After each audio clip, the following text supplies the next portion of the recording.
Three things saved me from myself during the peak of my depression: um, leaving my husband, leaving my cats, and starting a real journal practice and finding strength through my journaling practice. So, if you are thinking of starting a journaling practice and you don't know where to start, whether it's bullet journaling or memory keeping or whatever, this is the video for you.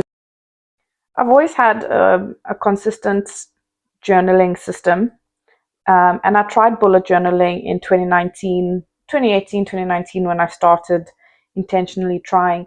But 2021 was the year that I started from January to December. And I didn't really know what I was doing. I went with a Ghibli Studio theme. I found that connecting with my inner child really, really helped, and Ghibli Studio just helped with that. Um, I did a lot of messages to myself from my higher self. So let's just give that a read. May 2021 be the year of returning to yourself, exploring parts of yourself you have forgotten and discovering others that are new. Show up for yourself, activate your magic, deeply connect to yourself. I hope you fall in love with yourself and life again.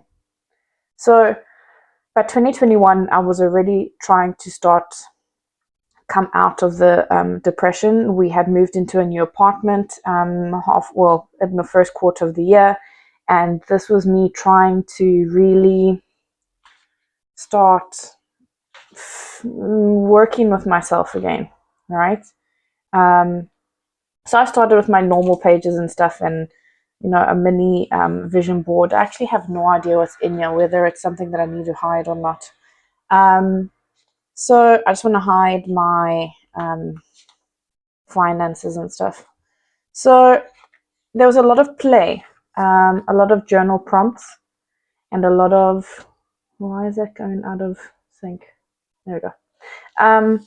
So a lot of playing, and I think that was one of the biggest things in coming back into journaling is, as adults, we've forgotten how to play and how to connect with that creativity and art, and I think that's a huge part of the disconnect that we have with ourselves. So this is where it all started. And some pages work. Like, I really enjoyed this page. I wanted to refer to these words again. Some people only use one word per year. I couldn't decide, so I just did all of them. But this really was the beginning. You can see that I did like a higher self message to myself nearly every month. And I really just try to give myself the space to play. So I did a different theme every month. I just printed some pictures, rewatched all of the Ghibli Studio films. If you haven't seen them and you are on your own depression journey, do yourself a favor and watch these films. I haven't needed to watch them again really since, but something healed in me. I'm not saying that it cured anything, but it really was the beginning of something, like a foot in the right direction, I guess. It's February. So I really started playing. It really wasn't about spending a lot of money or having anything specific. It was really about giving myself permission to experiment and show up for myself. And we had moved to a new country, and I just didn't know how to be there for myself, without family and friends surrounding me. So this was a huge aspect and something really important for myself. I tried playing with mood trackers, and a whole bunch of stuff. I did a gratitude page, and this was really the beginning, was the gratitude page. So you can see there's a lot of experimenting and there's a lot of stuff, right? And as 2021 finished, I started taking it maybe a little bit more seriously. I tried to find my groove, and in the space of trying to find my groove, I actually lost my groove. So this was the year I really tried to figure myself out, I guess you could say. I created things that, I was trying to be creative and find different ways of expressing myself. But through the year, I kind of lost interest a little, and I couldn't understand why.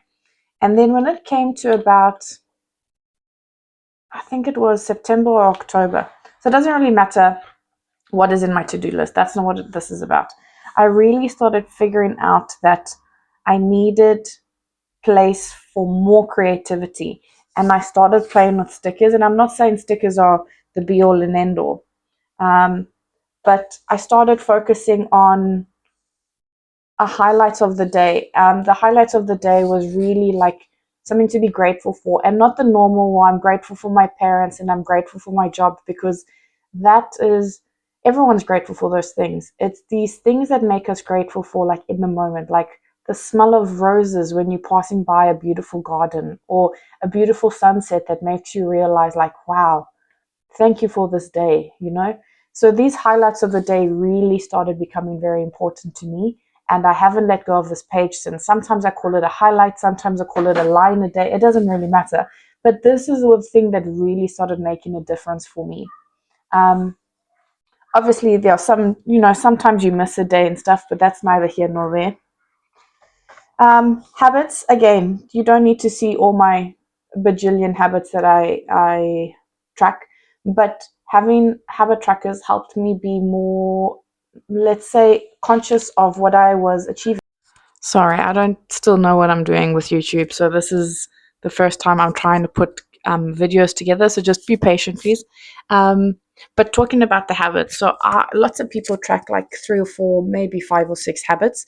I track everything, and it really started in 2020, well, I guess in 2021, but really so much in 2022, when it's the little things that start going. If you've never been depressed, you don't know what it's like to forget when is the last day that I brushed my teeth. Sometimes when you're high functioning depression, you do the things that you need to do because you've got work, right? What happens when you're not working, when it's the weekend? My husband gave me so much space, thank God.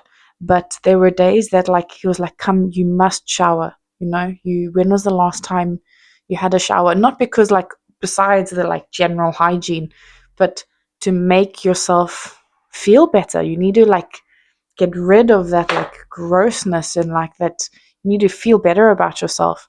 And that sometimes I couldn't get myself out of bed. And I don't know whether people knew or not, but having the bullet journal with the habit trackers of, am I brushing my teeth when I'm supposed to brush my teeth? Am I showering every day? How often am I eating bad food, like junk food, which is neither not helping. It might be helping me emotionally in the moment, dealing with, or let's say not dealing with problems, but habit tracking, a big thing when it came to overcoming my depression. And don't get me wrong, am I fully over my depression? I think so. Do I still have like major dips? 100%. Which I'm always concerned about, because I have the bipolar gene in my family, but that's neither here or there for today. Right, let's continue with the videos of the journals then. You can definitely say that by 2023, is this 2023? 2024. 2023. 2023? So by 2023, I really started like finding my groove, and I played with stickers, and you're going to find themes and a whole bunch of stuff here, but it really started coming together. All right, so I really connected with the message of the bullet journal, right, which was great. But I really started connecting with myself, leaving things that connected with me. Again, the things that I really want to do, to try and embody. Let's go into this page, for example, right? Using the future log, I don't really have a lot of plans that I need to plan for the future, but giving myself space to focus on how was one month different to the next month. So, for example, in October, a lot happened. Well, for me, let's say a lot happened. And then, for example, in November, less happened. But at least I was able to differentiate 2 different things that were happening to me. So, what happens often, let me just find another page before I continue saying what I want to say. Um, yeah, well, let's just look at my films and stuff in the meantime. What often happens is that um, when you're depressed, you can't tell the difference of what happens from one month to the next month, and then from one year to the next year. And you're like, what am I doing with my life? Where is this going? What's the point of living? Because you can't see the difference. So starting to document, I document everything, as you can see, series, films. I have another page for books, who I've spoken to in the month. These little things helping me document and given my life a little bit of meaning really helped me to get back to normal, I guess. I was trying to track social media, but that's not important. And I also started playing. Now, as you can see, this is a little bit more than the previous years. And I started connecting with that. I was still doing my highlights of the month, and I was being more consistent with it. Even if I wasn't consistent with it, there are some days that are better than others. But being able to, you can see I was tracking I was tracking everything. Um, being able, that is not important. Those are my finances. Um, being able to track everything really helped. I started tracking energy and sleep as well as my health. Health meaning my weight because I was putting on weight, but help this was helping me like figure out how things worked for me. And some worked and some didn't, and that's neither here nor there. But it really started helping me figure stuff out, and that's how it was going for the next couple of years. And I was able to play, and every month I gave myself permission to find a for example find a theme and play with the theme. And it really I don't know, it did something very profound for me. So moving on to last year, I found that I needed more on statistics for my mental health. So we can look at these pretty stickers. I found that stickers, especially stickers from like Shein and Timo, really helped me figure out what I needed. Um, and then having a stats page. Now, I no longer use the stats page, but maybe it will help for you. So I was tracking my mood versus my anxiety, my sleep versus my energy, and my productivity versus my diet. And this I found very helpful for many, many months, right? The great thing about a bullet journal is that things can be adapted to where you are. So, still got my line a day or my highlights a day, and the camera's gone out of sync, right? But, and still doing my weekly pages. Um, Started tracking food, but everything's just started. The great thing is that I just it evolved, things changed to what I needed them to be. I started doing quarterly goals. I started, what else? Started tracking finances. Well, I was tracking finances from the beginning, and you can see I did nothing here, which is okay. The whole point of the bullet journal, a planner, whatever you want to call it, is that some months work easier than others, but at least I know, wow, I didn't track anything here, which means that I was either very busy or just not in a great frame of mind. But at least I can see that. So some months I spend more time in that creative space. For example, um, you can see there's a lot of journaling here, and let's say creativity. But come come November, I was just doing bare minimum, right? Hardly a line a day. Um, Habits did nothing in my lifestyle. So it's really nothing in my food. But at least I can look back and nothing. But it's okay. The point is that I'm trying to make is that bullet journaling is meant to work for you. So let me tell you what's working for me at the moment. Now I can tell you what I am doing. I've already started playing with you. I haven't even finished May, but I'm already playing with June. So let me get into June. Right, so this is what it looks like. I have a cover page, which this year I've been playing with stickers from Marigona Suli. She's just an artist that creates cute little witch stickers. So I have a front page where I make it as simple or as complicated as I want. I then have an overview, and you can see I spelled overview wrong, which the perfectionist in me in the past would have freaked out, but this is a great way to start dealing with your perfectionism. Anyway, I have an overview of what I want for the month, whether it's days off or workshops I have to do for work or someone's birthday. It all comes in here. Dashboard is tasks, intentions for the month, birthdays that I need to remember, and then I have a little reflections page. Let me see if there's a, yeah, I guess we could look at April, right? So birthdays, intentions, tasks, notes, and thoughts. So this is just an overall page, if you will.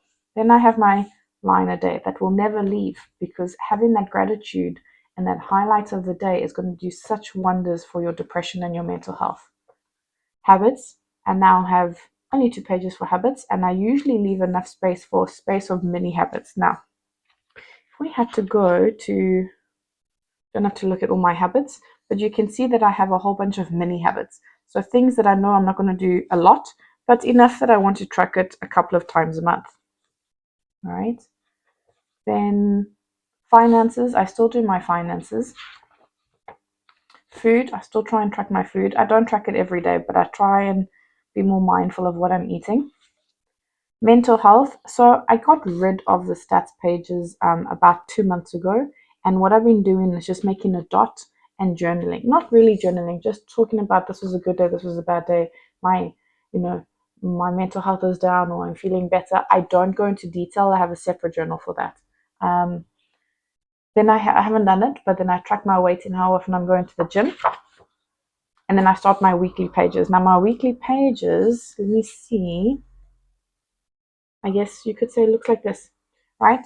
Where I have a question to have like a journal prompt, quotes, journal prompt, tasks that I need to do that are sitting here, right? And then just a quick breakdown. I don't need a breakdown that's further than that. And that's it for now. I'm sorry if the quality of the video is not up to scratch. Like I said, I'm still learning. I'm still trying to figure it out, but I thought it was really important to at least give, hopefully, if someone is struggling, let yourself be free through your journaling. There's nothing worse than having the societal pressure, as well as like keeping up appearances for family and friends, needing to put on a mask at work. You don't have to hide from yourself in your journaling. And I found that to be extremely powerful. So I have a lot more journal videos that I'm going to do in the future, but if there's anything specific that you want to know, just message me in the comments, I guess. And if this helps one person, then it's worth it. Anyway, hope to see you guys soon.